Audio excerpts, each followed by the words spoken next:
आज आहे शनिवार. शनिवार म्हणजे 20 डिसेंबर 2025 आणि इथे मी दुपारचं स्वराजला आणायला चालले, जे की नेहमीचंच आपलं काम आहे. तर एवढी थंडी पडते की उन्हात आलं ना की खूप असं म्हणजे छान वाटतं, जसं की स्वर्ग सुख मिळाल्यासारखं. तर तिथून आम्ही स्वराजला घेऊन आलो आणि घेऊन येताना ना स्वराजने हट्ट केला की मला गोळा खायचा आहे म्हणून.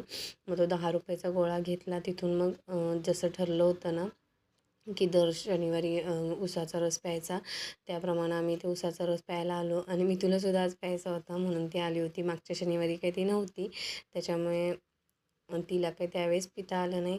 म्हटलं तुझ्यासाठी आज जाऊया. आणि तिथे ना एक वहिनी भेटल्या, ज्या की आत्ता तुम्ही बघितलं त्यांना व्हिडिओमध्ये. त्यांच्याशी थोड्या गप्पा मारल्या. मी आधी जिथे राहायची ना तिथे त्या राहायच्या. तिथे मला शिवायला वगैरे ब्लाऊज टाकायच्या ते माझ्याकडे, त्यामुळे त्या म्हणजे चौकशी करत होत्या. त्यांच्याशी थोड्या गप्पा मारल्या. तिथून मग मटार आणि गाजर वगैरे असे विकायला आले होते, मेथीची भाजी वगैरे. मग बाकी काही घेतलं नाही, गाजर फक्त 1 किलो घेतले आणि तिथून निघालो. तर गाजर कशासाठी, तर गाजराचा हलवा बनवायचा आहे, त्यासाठी. घरी आल्यानंतर ना फ्रेश वगैरे झाली, थोडीशी चहा घेतली आणि मुलं खेळायला गेली. 1 तासभर संध्याकाळचं खेळतात आणि संध्याकाळचा असा काही माझ्या खिडकीतून व्ह्यू दिसतो सनसेटचा. आणि त्या इथे बघू शकता सदाफुलीची किती फुलं उमललेली आहेत. त्यानंतर थोडासा व्यायाम केला. तर असा होता व्हिडिओ. चला तर मग बाय.